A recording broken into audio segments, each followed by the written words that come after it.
Greetings, campers, and welcome back to another Camp Legend Lorcana video. It's your boy Gibbles and Bits, and today we are revisiting my favorite deck from the Rise of the Floodborn second season. Now that we're into the Inklands, Amethyst Steel has been a pretty popular meta combination with the Jafar Striking Illusionist and a Whole New World combo, but does this deck still have legs if you remove that combo? We don't have the burst potential from being able to sing a Whole New World and gain 7 lore all in one shot, or maybe even do it twice on a turn and gain 14 lore. But I still think that this deck can compete from a mid-range level. We've edited this deck from where I had it last season when it was popping off for me and I was competing at a pretty high level with it, to add cards that are new to into the Inkland set, but also some cards from the previous first chapter in Rise of the Floodborn sets that maybe, whether they had meta viability then, they just make more sense now, and they are great responses to what the meta are now. So let's do a quick overview of what this deck is, and then we'll jump into some gameplay. So some cards that I want to highlight that make this deck a bit different than what I had previously. Rafiki Mystical Fighter is a 0/2 1-cost inkable that quests for 1, that has Challenger +3. So similar to its counterpart over here, Captain Hook. These two together, being able to challenge for a total of 3 attack as a 1-drop, can pretty much clear any 1-drop or 2-drop in the game. That makes for a very powerful combination and a really dense 1-drop slot that can kind of challenge for a lot. But how do we guarantee that we can trade into our units if they don't exert them? Well, let's exert them on their behalf with Pinocchio Talkative Puppet from the Rise of the Floodborn set. When you play this character, you may exert chosen opposing character at will. So at will, we've got the ability with a high challenger 1-drop to be able to quest. And if not, if they don't play anything that we really want to trade into, then we can just recall our 1-drop with a Madam Mim Snake. We're running a lot of that same Madam Mim and Merlin recall package with the Madam Mim Snake, Fox, Rabbit for card draw. Merlin Crab has become a rather important card, I think, in this meta because of the introduction of locations. Being able to one-shot a location is pretty important before they can start building steam and steamrolling, especially if you're in a neutral game state. So being able to drop Merlin Crab, give something like a Snake or a Madam Mim Fox. Like if you have a Madam Mim Fox out and you drop a Crab on it, or if you have a Crab out and you recall the Crab with the Fox will have 7 power if you give that buff from the Crab over to the Fox, and you can one-shot something like a Queen's Castle, which we're running 3 of because it is a very good location. In my opinion, it is the best location that has been released so far into the Inkland set. Queen's Castle for us gives us a little bit more card draw. Still running Friends on the other side. Sad Tragic Beast for more card draw. And I've replaced what I had in the last deck. We were running a couple copies of Ursula Power Hungry, the 7-cost uninkable 2/8 that quested for 3. And when it came down, you set your opponent back 1 lore, and you gained a card from that. You drew a card from that. However, with the introduction of Madame Medusa, which is pretty strong in quite a few meta decks right now, you can actually be removed and one-shot by Madame Medusa that gets to pick their target, unlike the previous Lady Tremaine. And so you lose a 7-drop just on response by Madame Medusa. So how do we counter that? Well, we are going to be running 3 copies of Elsa Spirit of Winter still, but we've introduced 2 copies of Cinderella Stout Heart. We do have roughly 11 songs in the deck. So Cinderella can be triggered on a decent rate to be able to challenge the standing characters. But the resist to the high defense and the high attack, and still that 3 questing power, makes Cinderella a little bit more stout-hearted, honestly, to some of the removal tools that are currently running around. We're not seeing a whole lot of Dragon Fires, but we are seeing more of the smaller removal or recall. So Cinderella helps us compete in the late game. So that's this deck in a nutshell. And then along came Zeus, maybe the last card to note, just a better damage spell, I think. That we can cast as an action. We're running a decent amount of 4-drops and 3-drops and beyond that we can sing this with. So let's see how this deck performs. If you guys have any other decks that you'd like me to review or do a deck demo on, then feel free to drop them in our Discord. I'll have the link to this deck in the video below. Come see us on Discord and tell us what you guys are playing in Disney's Lorcana or the Star Wars TCG, which is really hot right now. We're covering that currently in our starter set series. If you haven't seen that, come follow us on YouTube. smash that like button and follow us on the channel, and you'll get updates every time we drop a new video. So thank you guys for being here. I'll see you guys on the next one. All right, let's get into it with a couple games of our Purple Steel No Wheel deck. The wheel part of it, in case anyone doesn't know, that's like the commonplace name for a whole new world. So Purple Steel No Wheel, we are not running a whole new world and doing the whole Jafar combo nonsense. We're just playing it straight. All right, Elsa, we don't need it on our first turn. We're also going second, so Smash is going to be fine. Friends, we don't want the Queen's Palace right now, playing from a little bit from behind. I think we take the rest of that, though. And a Pinocchio on 2. That could be interesting.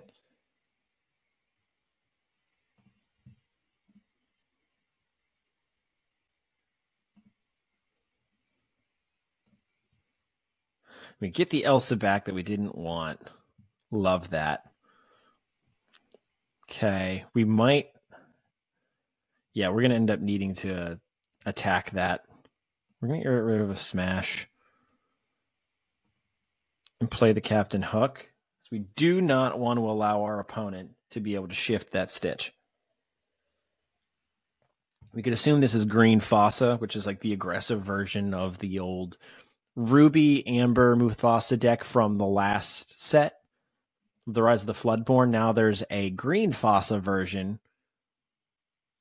Yeah, he's playing Timon, which probably means it's going to be Rockstar Stitch and then a lot of 1-drops and 2-drops. So we want to be able to... Pride Lands. There it is.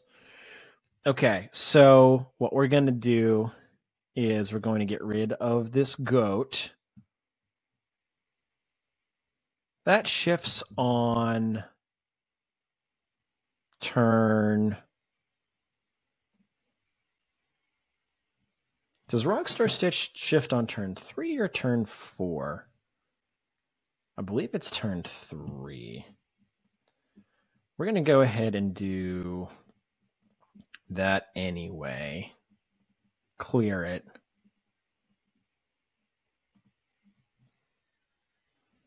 He'll gain 1 from his Pride Lands, which is fine.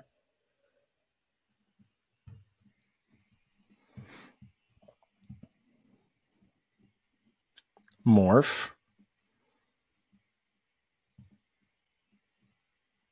That's his other condition of getting Rockstar Stitch out quickly. Be our guest. So he's low on cards. So I think we're going to ink this Friends on the other side. Hit him with a Smash. Smack the Pride Lands for 1. Why not? And now he's got nothing. He missed. Pluto. All right, we will Captain Hook ourselves out a Merlin Rabbit. We've got a Merlin Crab, which is going to be really, really nice for that Pride Lands. And any other characters we want to take out. Second Pride Lands. Let's see what our buddy ends up doing here. What you doing, my guy?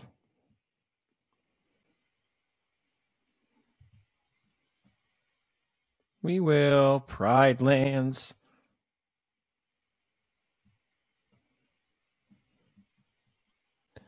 Give the attack to the Merlin Rabbits. Smack a Pride Lands.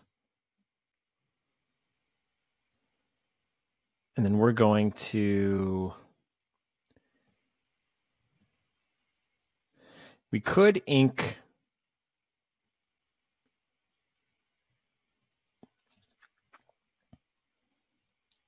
something like... So we could ink something and then take this snake and recall the Pinocchio. Like, what if we inked Beast and recalled the Pinocchio to give us the ability to exert something at will next turn?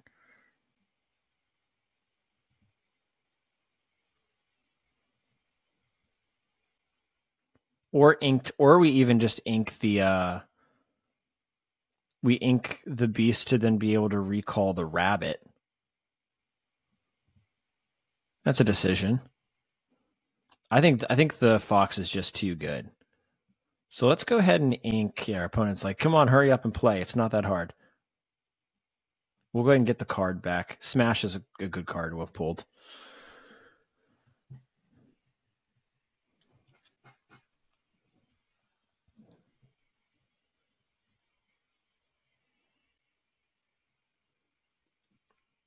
We've successfully slowed down our opponent, which is nice, and our late game is looking relatively good. Maybe it was right to just get rid of the fox and keep the beast, but because I don't think he's going to have a whole lot of ways to be able to deal with that beast. Yeah, he's looking at his board, looking at our board, and going, we don't have a way to get around the bounce controls. So that was a good first game.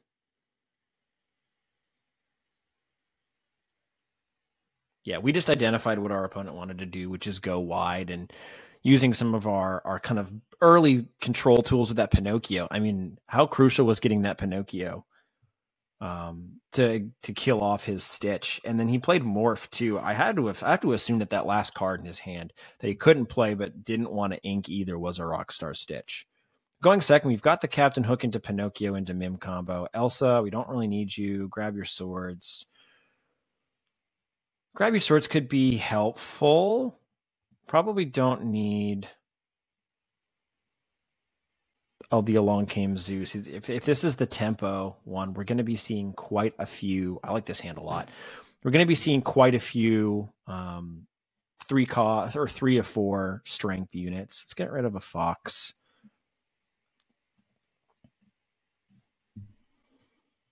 Yeah, we just tumble into everything we want to see, one after the other, if we hit our curve like we did last game, and we're seeing a relatively similar curve here. The key is, are we going to be able to have something on board on turn 2 that can eventually kill on sight? This is actually really interesting, and I think I'm going to do it. So Cinderella, we can take this Pinocchio, exert Flynn Rider. We will have to discard a card, and I'm going to do the other Pinocchio.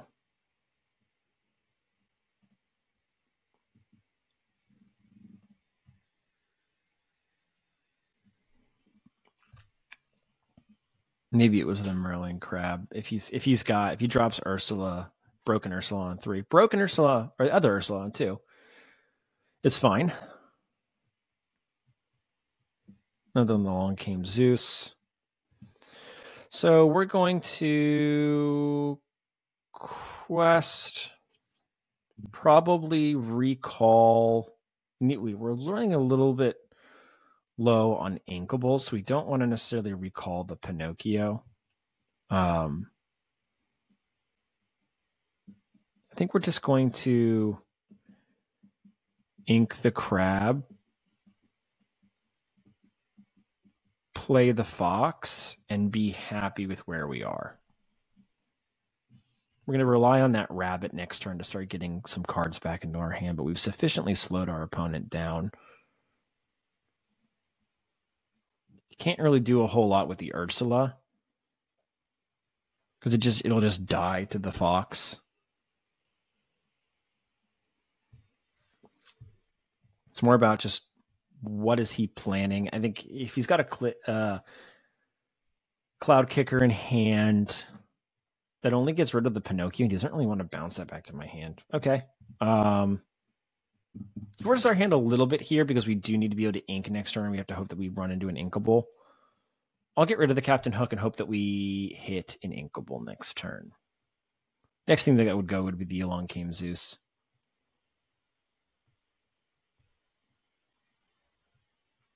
Do. Is he going to bounce it so he can play it again? No, he's just going to play out our rabbit, which is cool. Perfect. We see a goat, which we don't need at the moment. We're going to play out our own rabbit. Crab. We'll take that out. We don't want him recalling that. And we'll sit on this Pinocchio for the minute. Pinocchio is also going to be a great target for that Merlin. Yep, and the along came Zeus goes. We're playing enough spells that we are going to be susceptible to the Ursula tools, which is fine. Another sudden chill. Okay.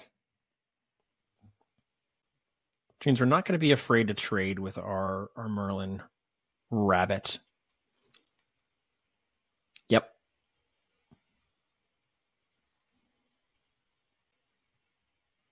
Rafiki. Okay.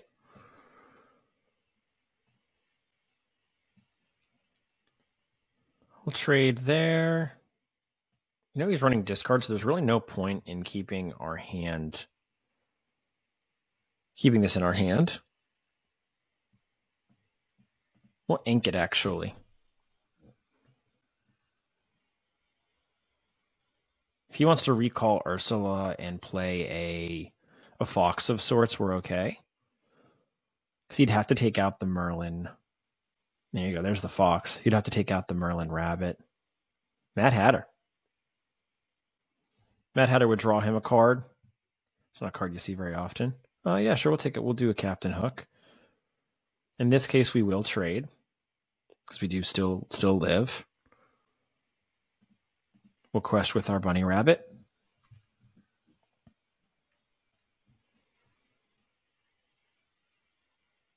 Merlin rabbit again. He's keeping a little bit of a better hand than us, but if he's running discard tools, what he runs into here is the possibility that some of his hand is dead. Cinderella Stoutheart. Wouldn't you love to have that? Well, we can do is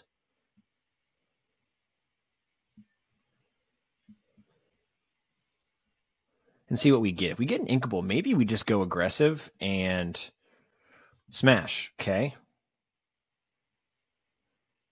This is a unit I think he's going to have a really hard time getting rid of. So we could always just ink this smash, hopefully find an Inkable next turn.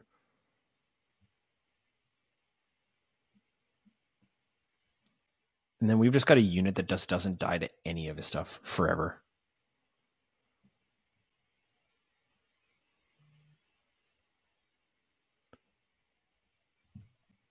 Okay, let's give it a shot. We'll hold that Merlin Fox. He'd have to have something specific to a sudden chill, which he's already played a couple of. If he played like an Ursula, he wouldn't be able to discard it from our hand. Yep. So now he knows we have the Ursula or the Cinderella in hand, but he can't get rid of it. And as long as we draw an Inkable and can play the Cinderella, we'll then attack that Flynn Rider.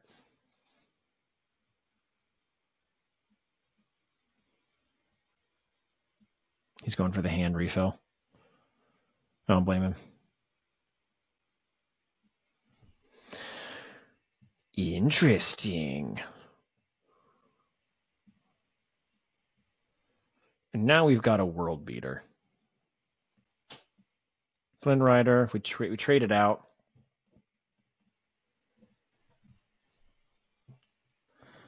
The risk we run here now is him being able to go wider than we can handle. He's already ahead on lore. He's whittled our hand down. Discard is a really fun and rather effective tool. We can expect that there might be some Mother Knows Best in his deck as well, just to be able to bounce things back. Yeah, he said, okay, I'm going to go wide now. Just go wide as the day is long. And that is a fantastic tool.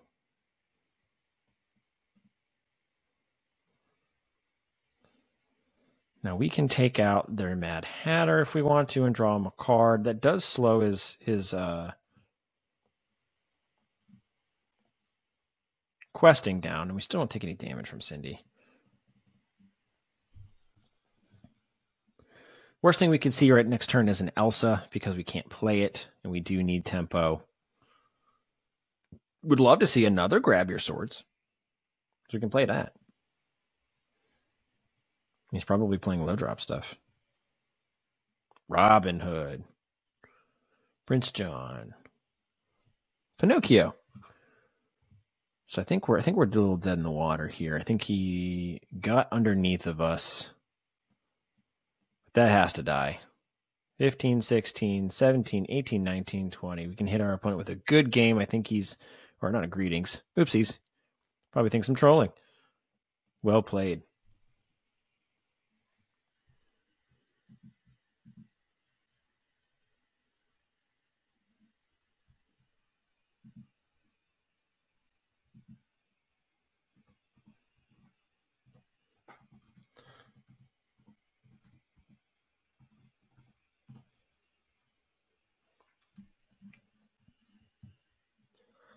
All right, let's see if we can get one more game in here. I like to keep these videos short, these deck demos, but at least do 2 or 3 different games just so that way we get a good feel. Win or lose, it's always just good to be able to see how the deck plays out. I imagine if anybody takes this deck, maybe they have their own different play style and they like to make some adjustments to it. But you never know. Merlin Rabbit's great. Queen's Castle is interesting since we're going first. Queen's Castle locations are rather weak to steal because they do have that removal. So I am going to get rid of, the Grab Your Swords too. I'm going to keep those 2 though. Sweet. We see a 1-drop to be able to play with our Rafiki. A couple different steel emerald decks running around.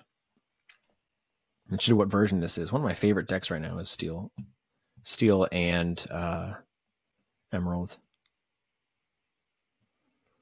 We'll ink that. Never forget, if you're going to play bounce tools, always quest before you recall. Now that Rafiki, what's one of the best parts about the Rafiki and the Captain Hooks that I'm running at the 1 slot is, unlike maybe something like a Maleficent, I could probably run a Maleficent here, right? The 1-drop that is uninkable, but that's the problem, is even if you recall, if you like quest, okay, you got 2 lore out of it, great, but then you recall it, you can't turn around and then make that card inkable or ink it and then continue to progress up your chain. He actually whiffs on that because it has to be a song. The difference between Ursula and the Bare Necessities in this case being Ursula has to find a song. Bare Necessities says any non-character card, so he could have gotten rid of my Queen's Castle, which he couldn't in this case. We're going to ink the Rafiki like I mentioned. Quest and get out a crab. I think we're pretty safe at that.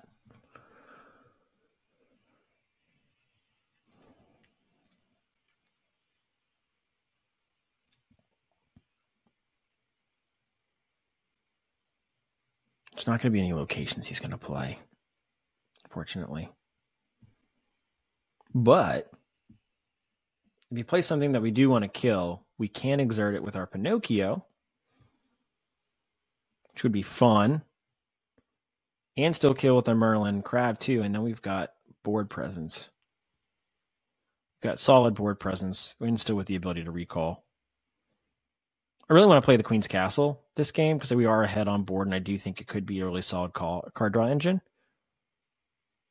Ooh, Bucky. He's going to start trying to discard cards from our hand.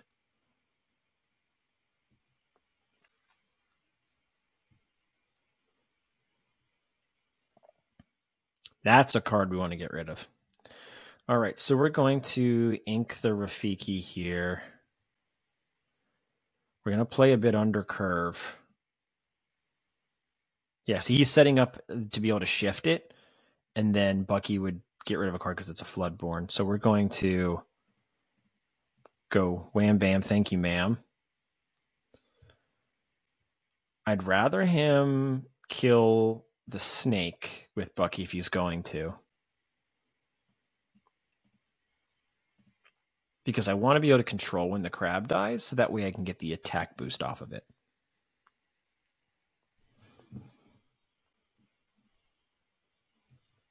Beast Relentless. What 4-drop you running, Chief? Storm Rage on Crab. Crab. You have to get rid of a card. We'll get rid of the... Oh, no, it's not getting rid of a card. It's just giving the attack. So now is a really good time for us to be able to do this.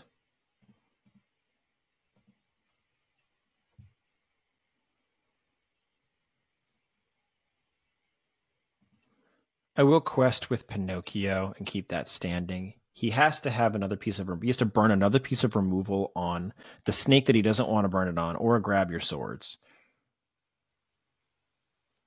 Yeah. He has to burn it to stop the card draw. But little does he know we have rabbits anyway.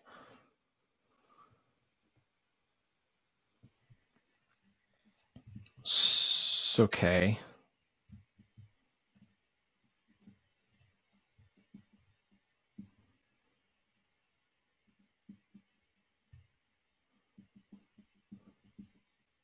So we're going to go...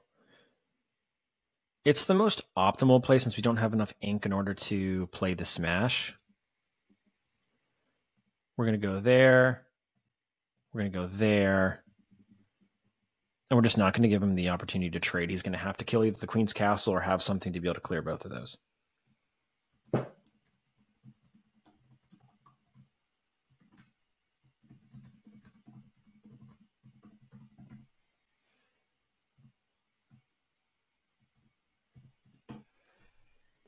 So we have to discard a card. We're going to discard the smash. It's looking more and more likely that we get away with some additional card draw here. He's played a couple Storm Rage Ons back to back. Yep. He knows he needs to get rid of it. Oh, he had an Along Came Zeus. Okay, so no card draw for us off of that. But we'll find it some other ways. We've got another rabbit in our hand. And an Elsa, which we can play next turn as long as we find an Inkable. And we're going to do some questing here. He'll gain some cards off of that, which is fine. But if he kills the rabbit, we also gain a card off of it. That just gives us a better chance to be able to play Elsa. Not unless he ditches it from our hand, which he could. Which he could do. If he plays a Floodborn character. But because he hardcast that, the odds of him doing so are less likely. He'd have to have an Inkable and another snake. Or an Inkable and another serpent. Okay, so we are loving this. We actually probably just clear here. Hold the Elsa. Queen's Castle. Friends on the other side. I love all of these cards in my hand right now.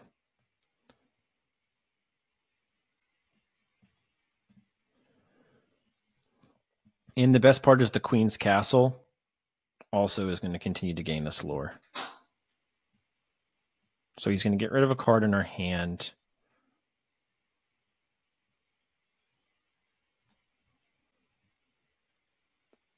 I wonder if it even is the Elsa. Let's do...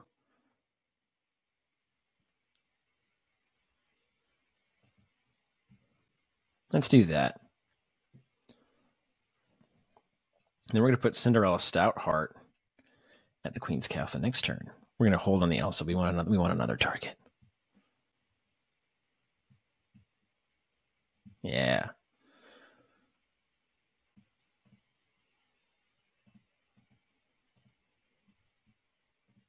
And we're going to hold this as protection.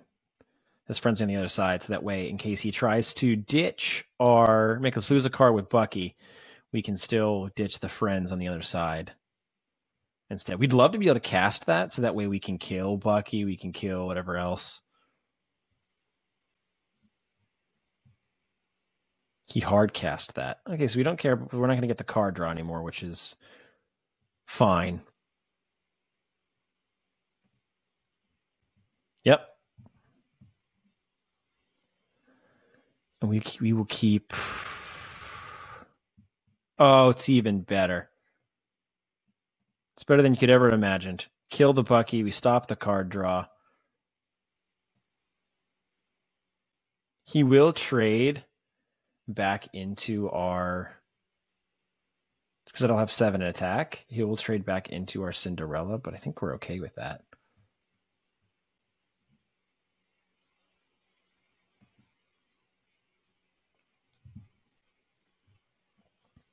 He can't force us to discard cards anymore right now, which is great. And we've got a Tinkerbell. And we can exert whatever he's going to play too to help clear some of his things.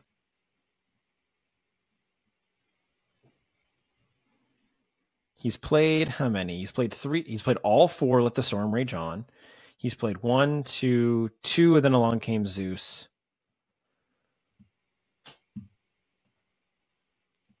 You're 100% also, now that we've got a way to exert it, going to kill that. Cancel that. Now he can't shift anything.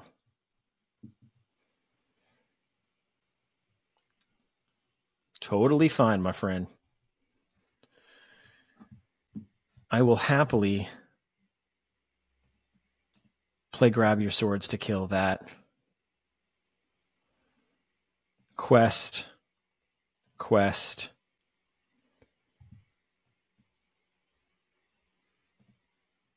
Bring back Elsa and chill.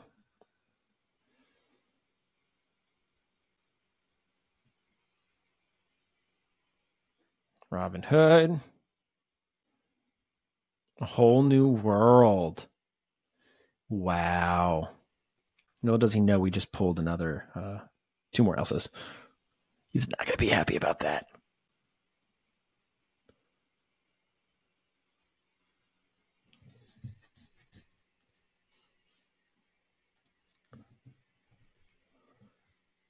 So we're going to go.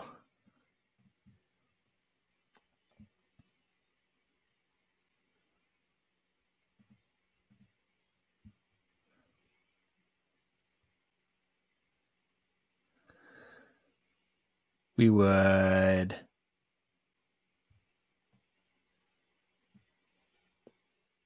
That needs to die so he doesn't start casting more spells, right?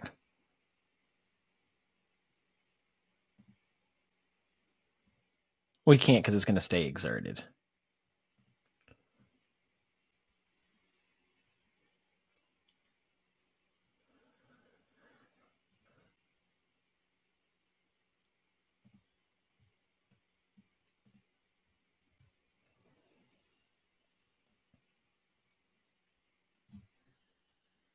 And then we will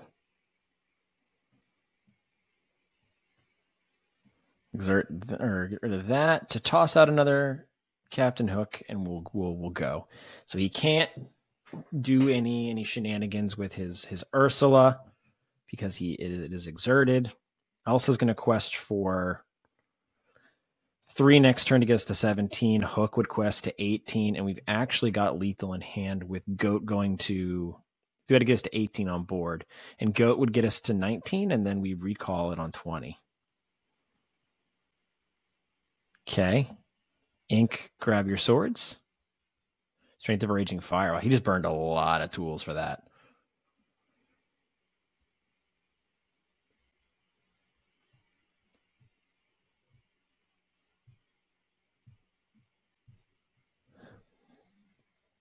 So, really hate the idea of that Bucky.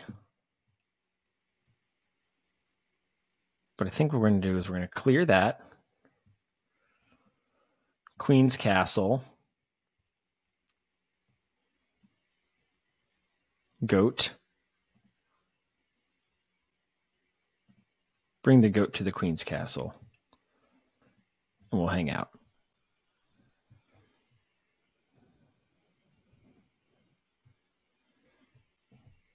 You can have the friends on the other side. What else you got? Grab your swords. Okay. It's not exerted, so you can't kill it. Castle will get us to 17. Draw an extra card off of the goat. We will Merlin go to 18. Recall that goat to 19. And play that goat again. Folks, there's nothing sometimes like some good goat lore to be able to get you to the last couple of things. That's also a perfect example from a continuation of my last video about where the example of a queen's castle or any other location that quests is just crucial when you are ahead on closing out games. So that was a fantastic example there of just how powerful locations can be in the late game if you are ahead and trying to close something out. So I hope you all enjoyed this video, and we'll see you on the next deck demo.